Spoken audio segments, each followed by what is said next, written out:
vinha de ti, Senhor. É isso que te pedimos e desde já te agradecemos. Em nome de Jesus. Amém. Sim, também lembrando que amanhã tem círculo de oração às 2 horas, né? Aleluia. Glória a Deus. Saúde a todos com a paz do Senhor. Amém. Vamos abrir a Escritura Sagrada, igreja, no livro de Romanos.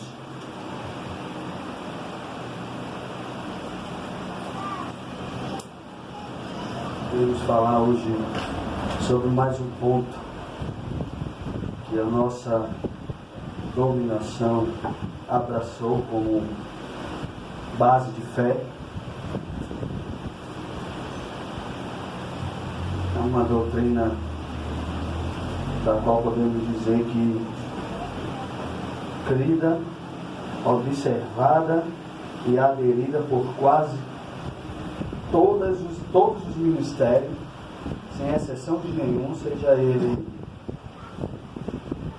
arminiano, seja ele calvinista, mas é uma ideia central, pois é a ideia que a Bíblia vai nos apresentar,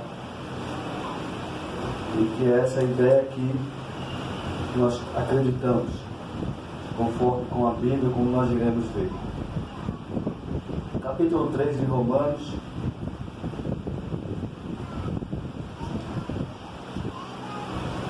Vamos fazer o seguinte, vamos logo para Gênesis. A gente ia para Romanos e ia voltar para Gênesis. Nós vamos primeiro para Gênesis, depois nós iremos para Romanos. Porque aí nós iremos ver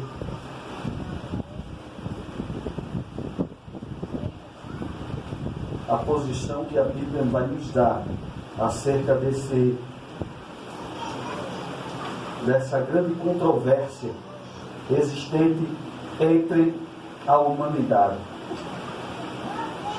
Capítulo 3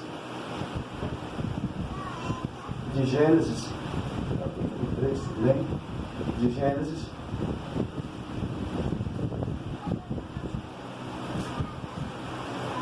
a partir do versículo 8, capítulo 3 de Gênesis, versículo 8, a Escritura ela vai nos falar o seguinte: e ouviram a voz do Senhor Deus que passeava no jardim ao ar do dia, e se esconderam o homem e sua mulher da presença do Senhor dentre as árvores do jardim. E chamou o Senhor Deus ao homem e lhe disse: onde estás? E ele respondeu: ouvi a tua voz soar no jardim e tive medo, porque estava nu e me escondi. E Deus lhe disse: quem te disse que estavas nu? Comeste tu da árvore que eu te ordenei que não comesses? E o homem respondeu: a mulher que me deste por companheira me deu da árvore e eu a comi. Então o Senhor Deus disse à mulher: o que tens feito? E disse a mulher: a serpente me enganou e eu comi. Nós temos aqui, como eu falei, a controvérsia que é a grande problemática da humanidade.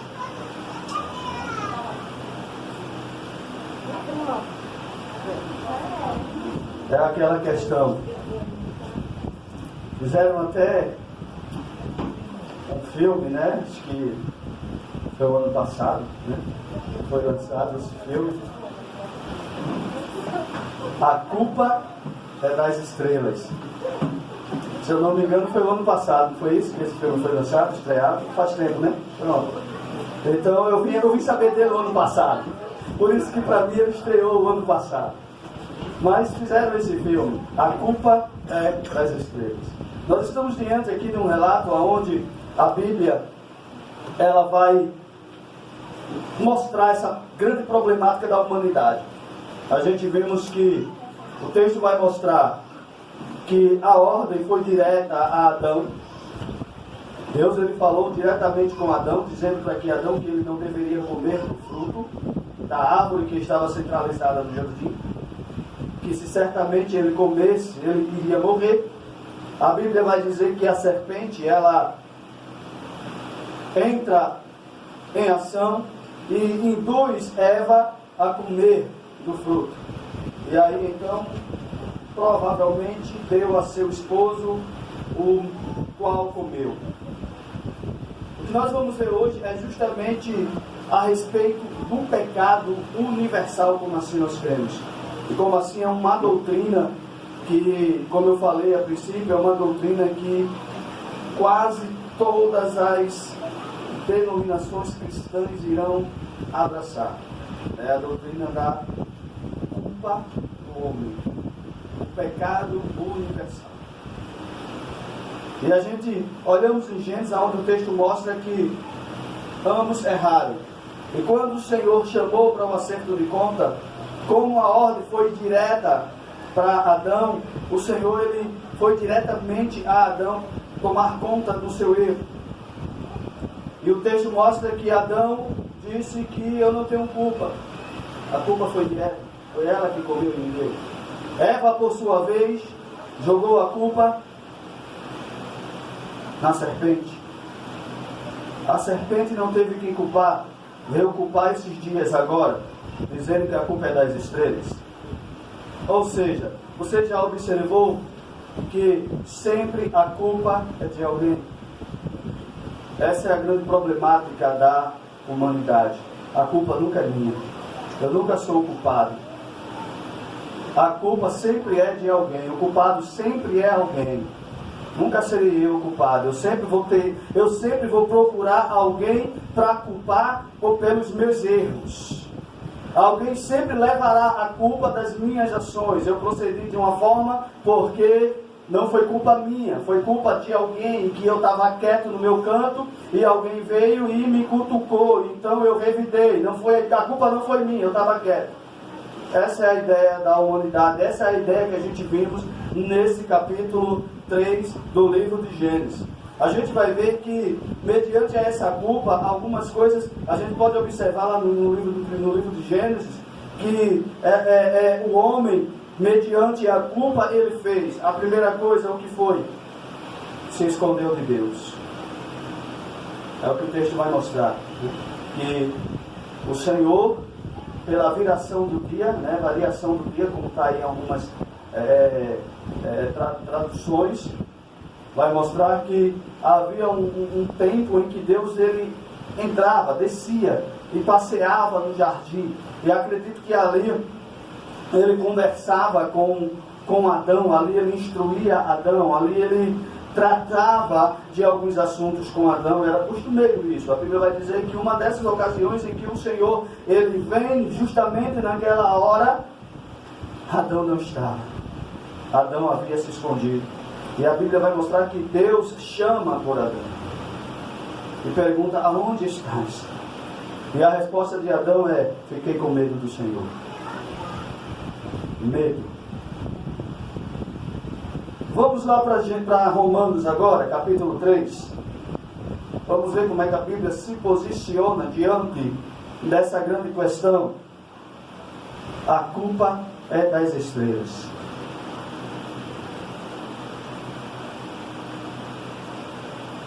Se nos dar um título a esse sermão, a gente poderia até usar esse: a culpa é das estrelas. Capítulo 3 de Romanos, vamos ler a partir do versículo 9. A minha Bíblia ela tem uma epígrafe aqui, ela traz um título em cima do versículo 9, da qual ela está dizendo a culpa. Eu não sei se algumas Bíblias aí vai ter também, dentro desse versículo, alguma epígrafe, algum título aí acima, referindo isso, A minha está dizendo aqui a culpa. Está dizendo o que é a sua? Todos os homens estão debaixo do pecado. Todos os homens estão debaixo do pecado. Tem mais alguma? Ninguém é justo. Ninguém é justo. Mais alguma aí, algum título aí em cima desse texto?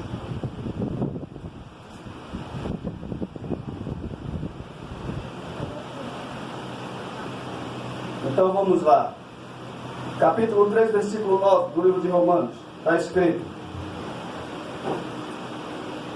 porque somos nós mais excelentes.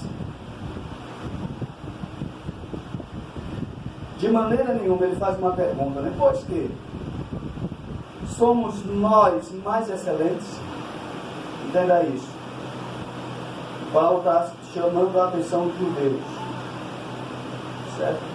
Os judeus que, por ter uma trajetória no Antigo Testamento, por ser um povo que Deus agiu com mão forte. A gente conhece a história de Israel, né? Deus tirou o povo lá do Egito com braço forte, e através daquele povo Deus fez notório o seu poder. Através do povo de Israel, o poder de Deus ele ficou conhecido e é conhecido hoje em todo o mundo. Foi Israel o povo que Deus escolheu para fazer isso. Foi através de Israel que Deus ele manifestou a sua glória ao mundo. Ele mostrou o seu poder a todos os habitantes da terra. E Paulo ele chama a atenção aqui dos judeus. E ele faz uma pergunta: pois que somos nós mais excelentes? O que é que Paulo está dizendo? Paulo está dizendo, chamando os judeus e dizendo: porque Deus escolheu vocês para através de vocês manifestar a sua glória, para através de vocês fazer o poder dele ser conhecido em todas as gente. Isso não os faz mais excelentes. É isso que Paulo está dizendo. Isso não os faz mais excelentes. Não é que vocês sejam melhores do que os gentios. Não é que vocês não tenham errado. Não é que vocês não tenham pecado. Não é que vocês não tenham culpa. É isso que Paulo está dizendo. Aí ele prossegue dizendo, ele responde, ele faz uma pergunta e em seguida ele responde dizendo: de maneira nenhuma, pois já dantes demonstramos que tanto judeus como gregos estão todos debaixo de quê? Do pecado. Versículo 10, como está escrito: não há um justo sequer, não há ninguém que entenda, não há ninguém que busque a Deus. Todos se desviaram do caminho e juntamente se fizeram inúteis. Não há quem faça o bem, não há nem um só. Sepulcro aberto é a sua garganta, com as suas línguas tratam enganosamente. Veneno de asco que está debaixo dos seus lábios, cuja boca está cheia de maldição e amargura. Seus pés são ligeiros para derramar sangue. Destruição e miséria há em seus caminhos, e o caminho da paz não conheceram. Não há temor de Deus diante dos olhos. Ora, nós sabemos que tudo o que a lei diz aos que estão debaixo da lei, o diz, para que toda a boca esteja fechada e todo mundo seja condenável diante de Deus. Por isso, nenhuma carne será justificada diante dele pelas obras da lei, porque pela lei vem o conhecimento do pecado. É forte essa leitura. Paulo ele revela aqui é a condição nossa, é a condição de todo o ser humano na face da terra, sem exceção de um. Observe que ele começa chamando logo a atenção, ele começa logo tirando a ideia de que os judeus, por serem as primícias, como assim alguns costumam chamar, né? E por se acharem as primícias de Deus, se julgavam melhores. Observe que quando Jesus ele veio à terra, a Bíblia vai mostrar que houve algumas ocasiões em que havia uma divergência entre os povos.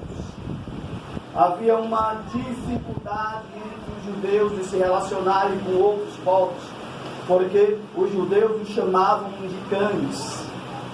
O próprio Jesus usa essa ideia quando uma mulher vai ao seu encontro, chorando e pede para que ele socorra a sua filha que está à beira da morte.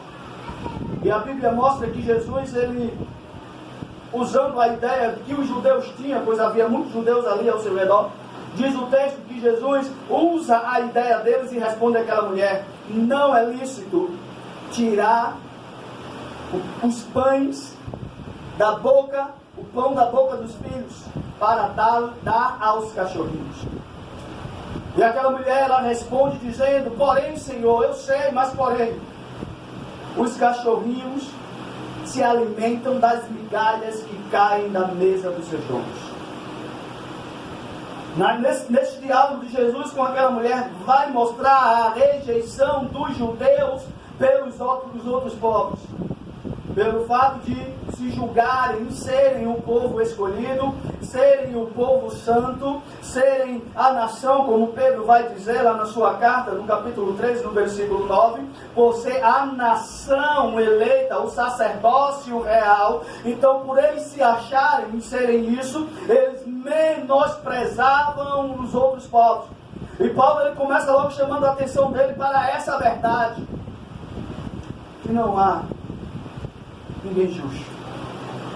O que é que Paulo está dizendo? O que é que o texto está fazendo?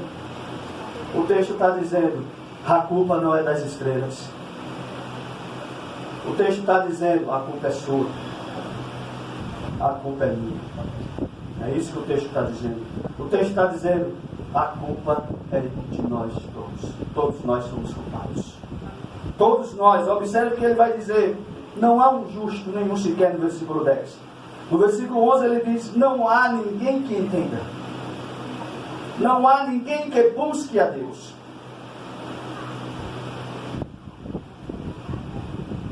Não há ninguém que entenda. Não há ninguém que busque a Deus. Todos se desviaram do caminho e juntamente se fizeram inúteis. E ele repete: não há quem faça o bem. Não há nenhum só. O que é que Paulo está fazendo? Conforme o versículo 9. De maneira nenhuma, a partir da parte B, quando ele responde a pergunta que ele faz na parte A. De maneira nenhuma, pois já antes demonstramos que tanto judeus como gregos, todos estão debaixo do pecado. O que é que Paulo está fazendo? Paulo está pegando toda a humanidade, colocando dentro do mesmo saco, pesando todos na balança do Todo-Poderoso e dizendo: todos são pecadores. Glória a Deus. Aleluia. Todos pecaram. É isso que Paulo está dizendo. Todos se desviaram do caminho. Sabe? Aquela ideia que nós já ouvimos, principalmente acerca do trabalho. Muitos homens dizem isso, que trabalha hoje e o culpado é Adão. Sabe? Eu já vi até cristão dizendo que quando chegasse lá no céu, Adão ia ver. Ele ia pegar Adão e ia ter uma conversa séria com Adão, porque ele culpa Adão de estar em todo esse processo. Mas deixa eu te dizer uma coisa: Adão, ele foi o pioneiro. Adão, ele foi o primeiro. Mas se você estivesse no lugar dele, você faria o mesmo. E deixa eu te dizer mais ainda: você fez o mesmo. Você não fez diferente. Ninguém fez diferente. Todos nós faríamos e fazemos o mesmo. Essa é a nossa condição. Por quê? Volte lá para Gênesis para você ter uma ideia de como isso é forte. E quando nós não temos esta compreensão, nós temos uma vida complicada. Me refiro na parte espiritual. Nós temos uma vida complicada espiritualmente, quando nós não temos esta ideia. E muitas vezes nós somos apanhados pelos tropeços. E muitas vezes se faz necessário algumas vezes Deus nos conduzir novamente para o deserto, como Ele fez com o povo de Israel. A Bíblia diz que Ele levou o povo de Israel, conduziu o povo de Israel para humilhá-los, para que eles entendessem que eles não eram melhor do que ninguém, para que eles entendessem que se eles estavam em uma posição, aquela posição não era mérito próprio, mas era a graça de Deus. Era a graça que no Antigo Testamento já está repleta.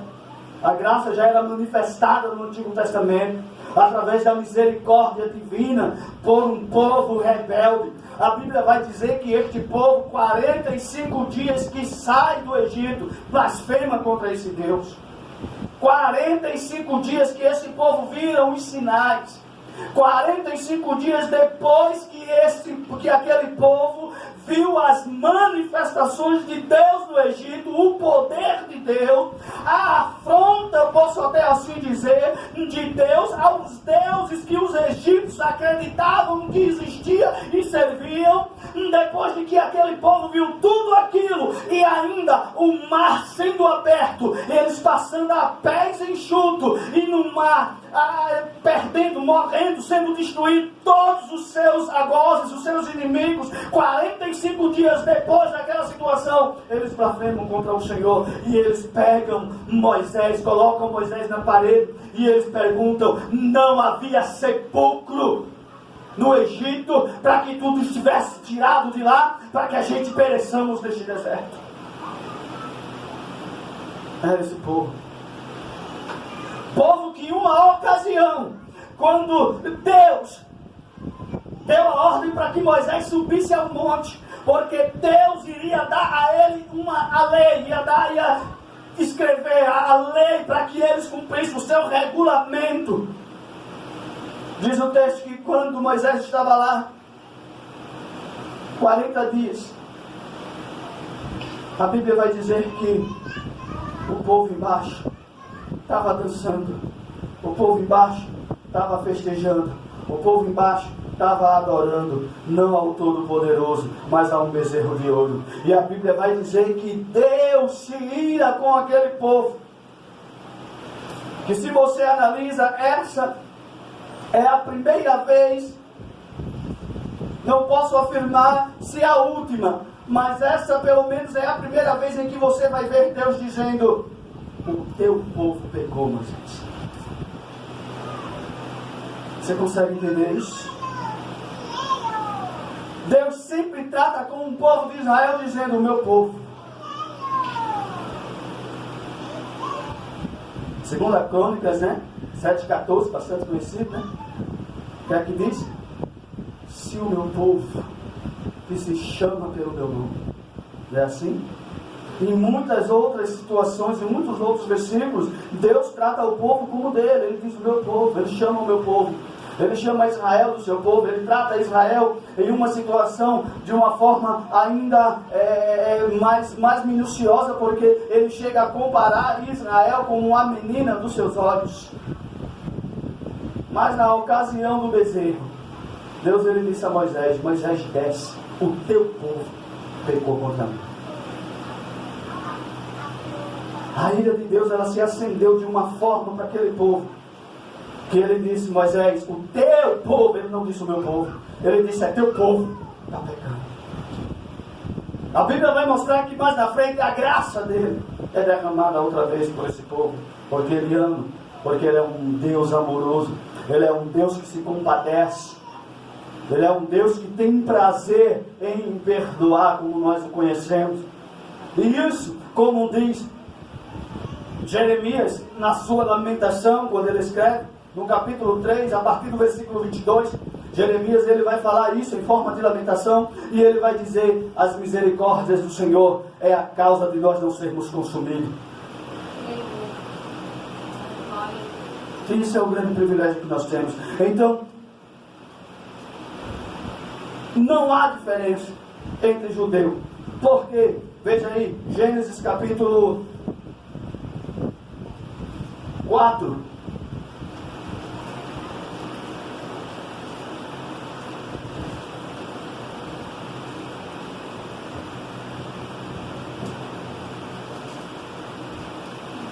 capítulo 4. Vamos ler a partir do versículo 1, que a gente tem uma compreensão mais apurada do que o texto está dizendo. Capítulo 4 de Gênesis diz: conheceu Adão a sua mulher Eva, a qual concebeu e deu à luz a Caim. E disse: alcancei um varão por vontade do Senhor. E depois deu à luz seu irmão Abel. Abel foi pastor de ovelhas, e Caim foi lavrador da terra. E aconteceu que, passando o tempo, Caim trouxe do fruto da terra uma oferta ao Senhor. Abel trouxe também dos primogênitos das suas ovelhas e da sua gordura. E olhou o Senhor com agrado para Abel e para a sua oferta, mas não olhou com agrado para Caim, nem para a oferta dele. E irou-se Caim em grande maneira, e descaiu o seu semblante. Então o Senhor disse a Caim: por que te enfureceste? E por que descaiu o teu semblante? Se bem fizeres, não é certo que serás aceito? E se não fizeres bem, um pecado está à porta, e sobre ti será o seu desejo, mas tu sobre ele deves dominar. Você entende isso? O que é que o texto está mostrando?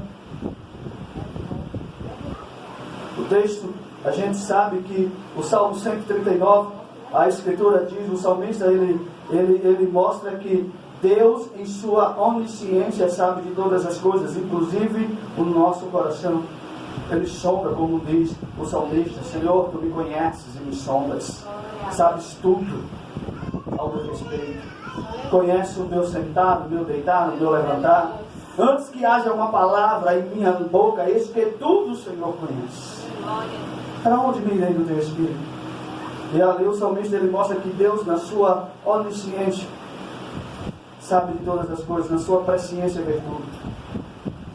E o texto mostra que os dois irmãos, ambos trouxeram cada um a sua oferta ao Senhor. Há várias especulações, nós não vamos entrar por isso, porque esse não é o objetivo de nós lermos esse texto.